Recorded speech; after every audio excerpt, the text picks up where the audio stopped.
A small grass airstrip in New York's Hudson Valley can boast of the world's oldest airplane still flying. It set the record over the summer. There was no press release, advertising, and very little word of mouth. But here it is in upstate New York. It's the oldest airplane in the world still flying. Tim Lake has more details.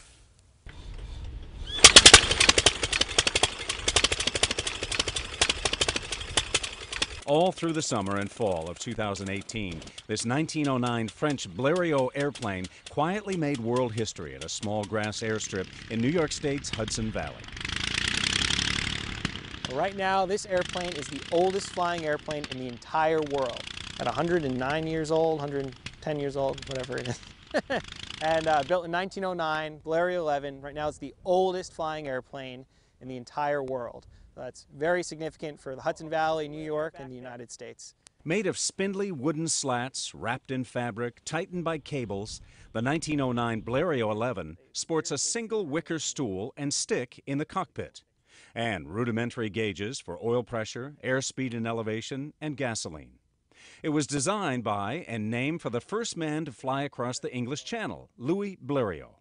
A propeller made of wood attached to a 35-horsepower French Anzani engine whose bark is much bigger than its bite, according to the pilot who's assigned these flights because he's the lightest among the bunch at the old Rhinebeck Aerodrome. You know, it's an over 100-year-old airplane. The engine's a little tired, doesn't put out as much performance, and we got 50-foot trees around the runway here. So it's just a little safer. You know, you do a little flight demonstration, you show it can fly, and then we bring it back to the ground.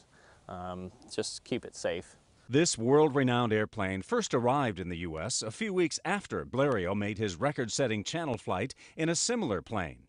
It was purchased by beer brewery heir Louis John Bergdahl and flown in air shows around Philadelphia, New York, and Long Island until Bergdahl stored it away in the barn rafters of his country estate and then disappeared from public life.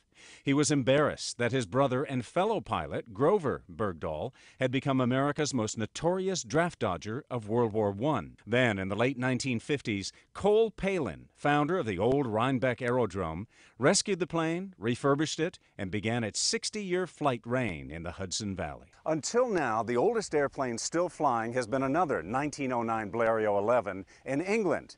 However, it recently suffered some engine problems and has been out of flying commission until at least 2019 and possibly even longer. So with little fanfare, this upstate New York airplane is now the oldest in the world still flying. And given its past, that is simply incredible. That is incredible. The old Rhinebeck Aerodrome is closed for the winter, but next summer they fully expect to have the plane back in the air. The British Museum is trying to get their plane recertified, but it could take a long time, if at all.